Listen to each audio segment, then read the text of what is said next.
warahmatullahi wabarakatuh. Halo semuanya. Di sini kita akan mendemonstrasikan prototipe aplikasi pencatatan transaksi usaha berbasis desktop yang kami beri nama Dikon atau Digital Akuntansi. Sebelumnya, perkenalkan dulu. Saya Firda Turofiah, selaku Ketua Tim dari Tim 1. Dan rekan saya,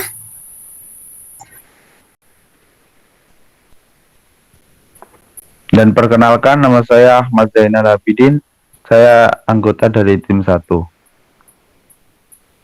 Oke, langsung saja kita mulai ya.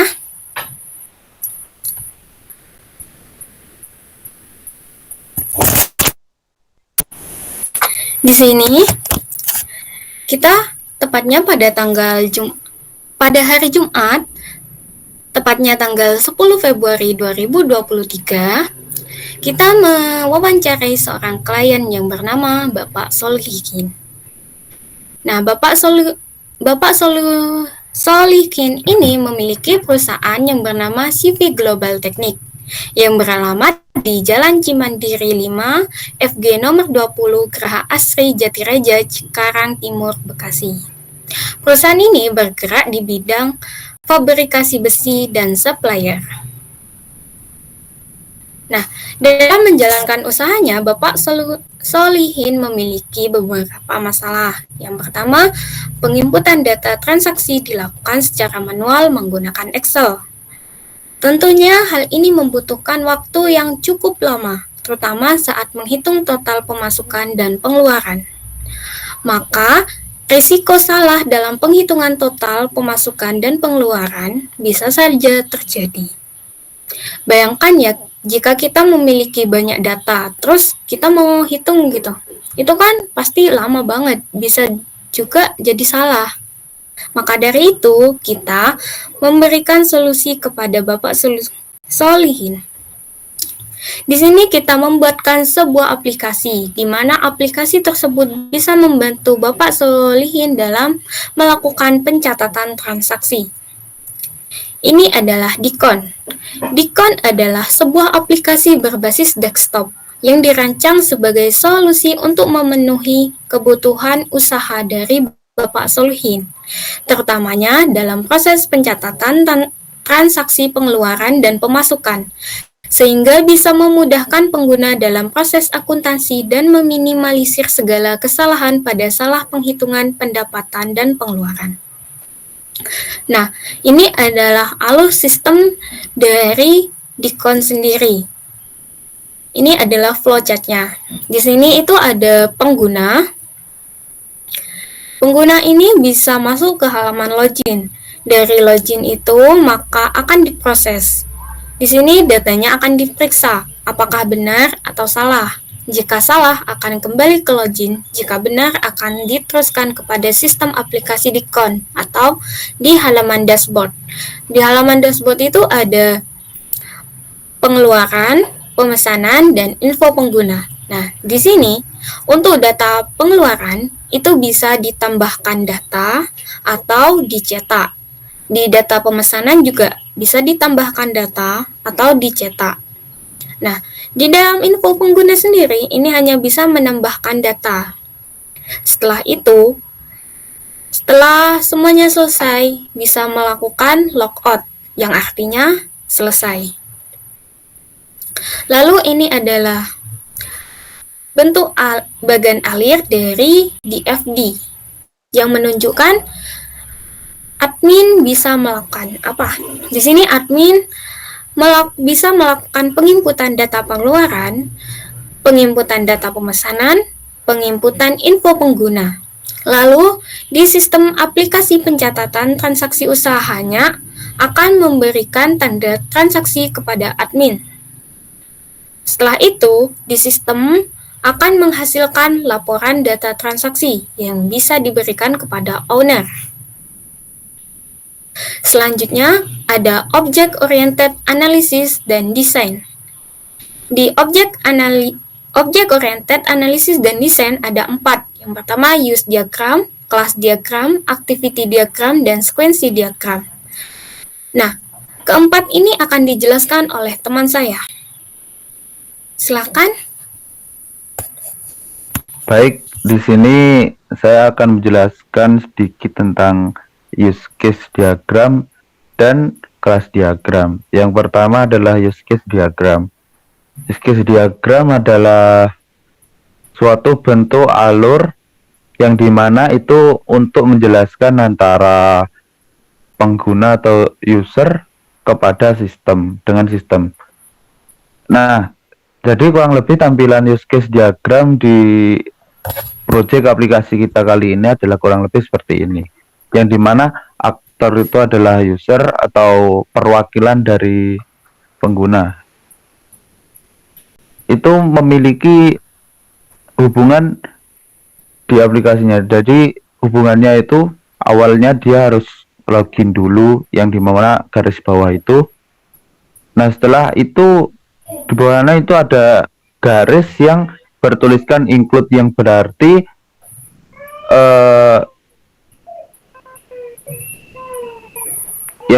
sebelum aktor ini login, jadi dia sudah melalui fase register dan juga validasi data. Jadi register dan validasi data itu merupakan bagian dari login tersebut. Jadi tidak mungkin orang itu tidak melalui login langsung ke lobby aplikasi, tidak bisa. Jadi include itu adalah hubungan di mana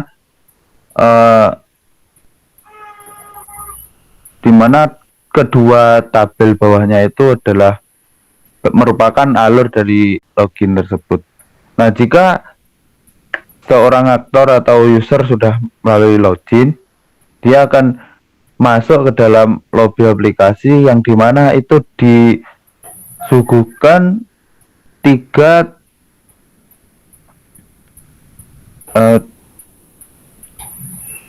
data, yaitu data pengeluaran, tiga opsi pengeluaran, pemesanan, dan juga info pengguna. Nah, ketiga data itu juga memiliki baris yang sama, yang itu ditujukan kepada login. Nah, karena tiga opsi ini adalah berhubungan dengan login. Jadi orang melakukan login dulu, habis itu masuk ke dalam lobby aplikasi.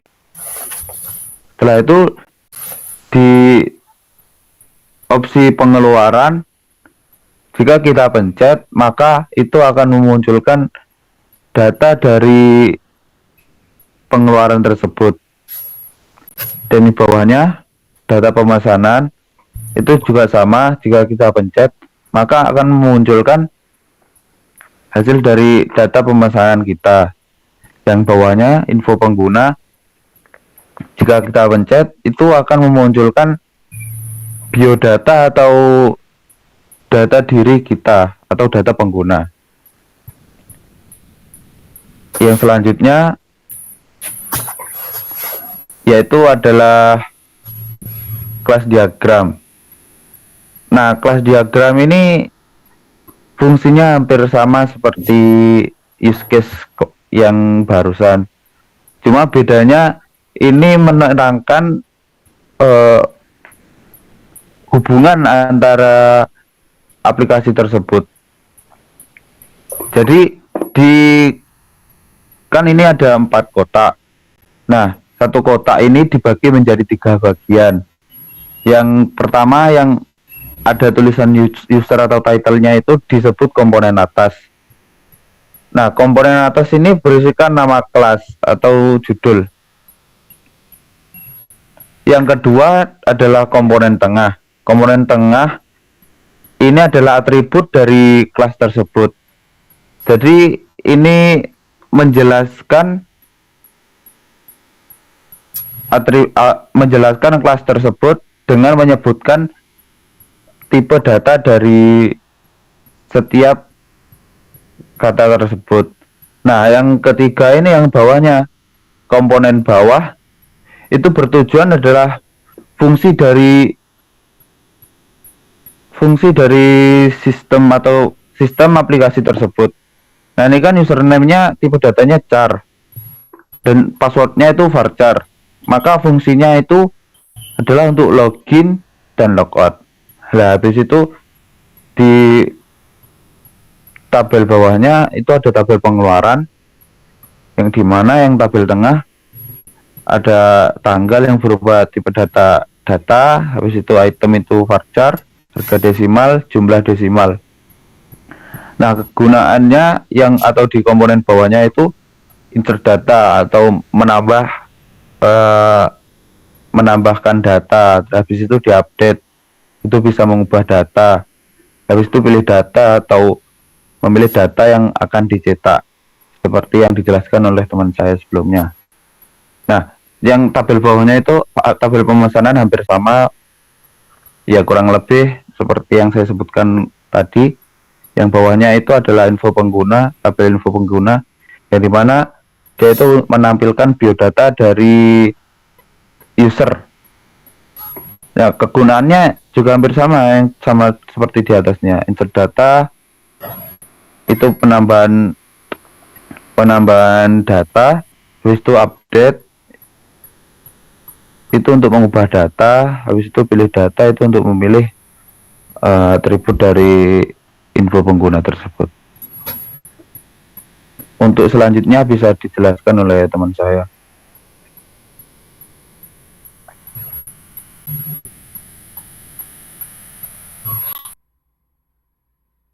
Baik, di sini saya akan menjelaskan tentang activity diagram. Yang pertama ada activity diagram login, di mana user akan melakukan tekan aplikasi, lalu sistem akan menampilkan menu login, kemudian user bisa mengisi email dan password. Setelah mengisi email dan password, user menekan tombol login, lalu sistem verifikasi password.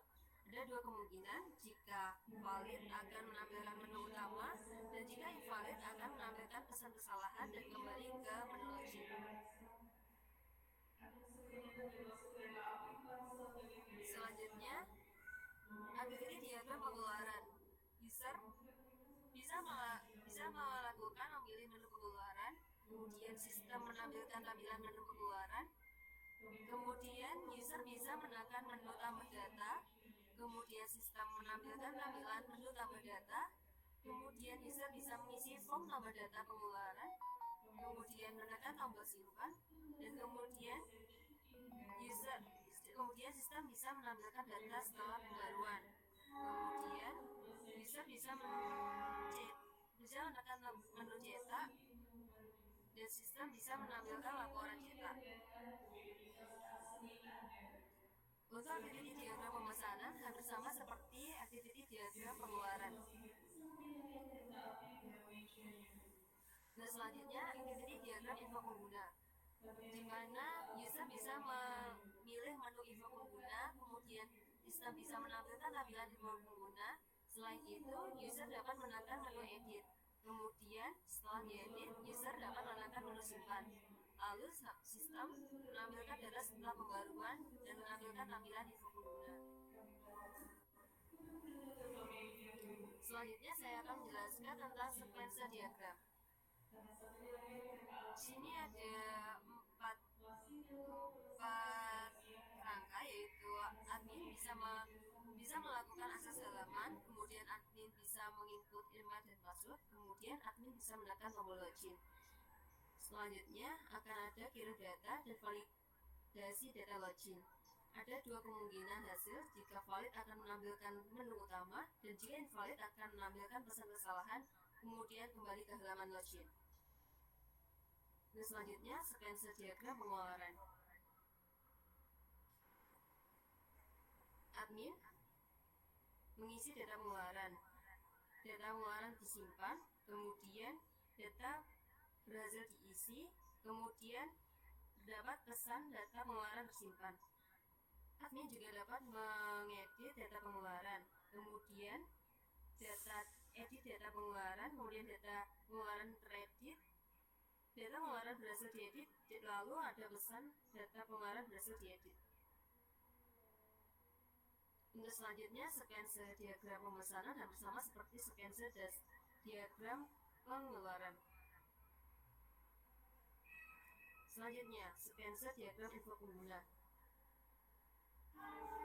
Dari sini admin dapat melengkapi data info pengguna yang ada, kemudian simpan info pengguna, data tersimpan, kemudian info pengguna tersimpan, kemudian dapat pesan info pengguna tersimpan. Selanjutnya saya akan menjelaskan tentang fitur utama di count. Jadi bisa disimpulkan dari presentasi kami bahwasanya kami mengadakan 3 fitur utama di count, yaitu pengeluaran, pemasukan, dan info pengguna. Sebenarnya ini adalah request dari customer kami, yaitu meminta untuk fitur simple tapi sangat membantu. Jadi kami memutuskan untuk mengadakan fitur pengeluaran, pemasukan, dan info pengguna. Ini adalah dokumentasi dari hasil kerja kami. Di sini ada presentasi pertama kami, kemudian customer memberi revisi, kemudian kami revisi.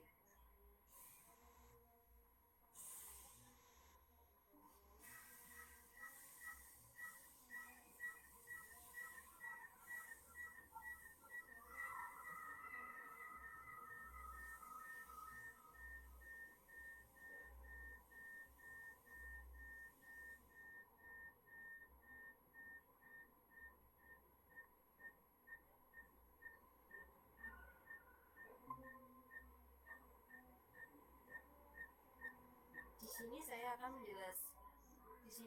akan menjelaskan dan mempresentasikan tentang desain aplikasi kami, yaitu yang pertama halaman login, di mana di sini ada email dan password. Kita harus menginputkan email dan password, lalu masuk. Dan jika belum punya akun, bisa daftar sini atau register. Ini adalah layar atau tampilan dari register, di mana kita harus mengisi form, nama lengkap, nomor HP, email, dan password. Kemudian jangan lupa untuk simpan. Dan jika sudah punya akun, kita tinggal masuk. Ini adalah halaman utama dari aplikasi kami, yaitu di count. Ada 3 fitur utama, yaitu pengeluaran, pemesanan, dan info pengguna. Kita coba yang pengeluaran. Ini adalah tampilan dari halaman pengeluaran. Kita di sini dapat menambah data atau cetak. Kita juga dapat mencari data yang kita butuhkan. Kita coba untuk tambah data. Ini adalah form tambah data pengeluaran, di mana kita harus mengisi nomor, tanggal, item, harga, quantity, dan jumlah. Jangan lupa untuk menekan simpan.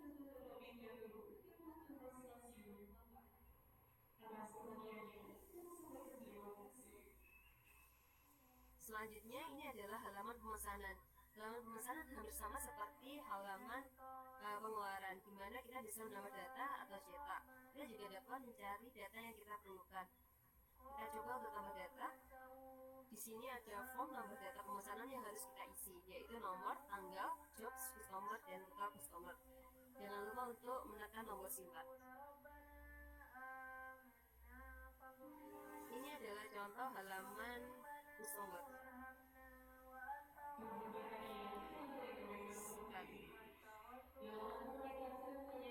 Ini adalah halaman info pengguna, di mana kita harus mengedit untuk melengkapi data. Ini adalah data sebelum, ini ada data ketika kita register, kita harus mengedit untuk melengkapi data.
Udah di record.